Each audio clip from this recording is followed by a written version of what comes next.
కాళేశ్వరం వద్ద సరస్వతి పుష్కరాలు ప్రారంభమైనాయి. ఇవాళ ఉదయం 5:30 ప్రారంభమైనటువంటి పుష్కరాలలో పుష్కర స్నానాలు మంత్రి దుద్దిల శ్రీధర్ బాబు, ఆ తర్వాత కొంతమంది ఎమ్మెల్యేలు కూడా పుష్కర స్నానాలు ఆచరించి ప్రారంభించడం జరిగింది. సో ఇవాళ సాయంత్రం ముఖ్యమంత్రి రేవంత్ రెడ్డి గారు వాళ్ళ దంపతులు కూడా పోయి పుష్కర స్నానం చేయబోతూ ఉన్నారు. అయితే ఇక కాళేశ్వరం అని పేరు యాదకొస్తే, కాళేశ్వరం అనేటువంటి ఆ పదం యాదకొస్తే అటు బీఆర్ఎస్లో ఒక భయం, ఇటు తెలంగాణ ప్రజల్లో ఇంకో భయం. కారణం ఏంది అనంటే 1,00,000 కోట్లు పెట్టి కట్టినటువంటి కాళేశ్వరం ప్రాజెక్టు లక్షణంగా కూలిపోయింది.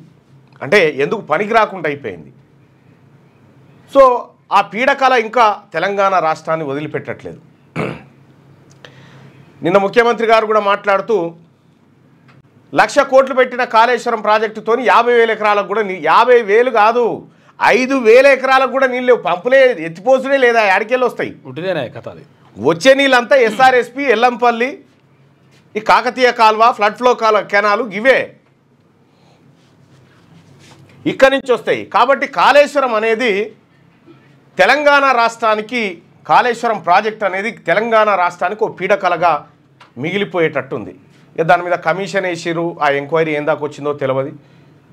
అది ఎక్కడి వరకు వచ్చింది, మరి కేసీఆర్ను పిలుస్తారని చెప్పారు, హరీష్ రావును పిలుస్తారని చెప్పారు, వాళ్ళని పిలవలే, వీళ్ళని పిలవలే, ఎక్కడిదక్కడ అట్లా పడి ఉంది. మరి ఇక అదే కాళేశ్వరం దగ్గర త్రివేణి సంగమం దగ్గర పుష్కరాలు జరగబోతా ఉన్నాయి. ఆ పుష్కర స్నానాలు ఆచరించడానికి చాలామంది పోతూ ఉన్నారు.